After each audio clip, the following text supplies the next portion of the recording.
మూలిగే నక్క మీద తాటిపండు పడ్డట్టు ఇప్పటికే ఎరువులకు సంబంధించిన ఇబ్బందులు, తర్వాత విత్తనాలకు సంబంధించిన ఇబ్బందులు, అట్లాగే ప్రపంచవ్యాప్తంగా చమురు సమస్య కారణంగా మనం మొన్న డీజిల్ ఇబ్బందులు ఇట్లాంటివన్నీ ఎదుర్కొన్న రైతులకి వాతావరణ సమస్య సంక్షోభం కాబోతుంది.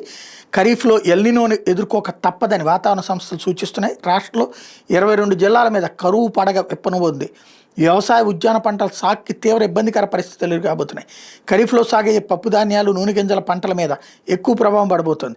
ఎల్నినోను ఎదుర్కొనేందుకు ఇప్పటి నుంచే చర్యలు తీసుకోవాలని ప్రభుత్వం వ్యవసాయ అనుబంధ శాఖలకి ఆదేశాలు జారీ చేసింది.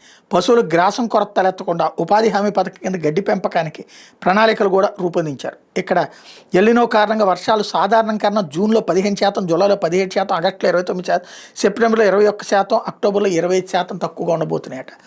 అందరూ జాగ్రత్తలు తీసుకోండి. నీళ్ల ఆధారం లేని పంటలు వేసుకోండి.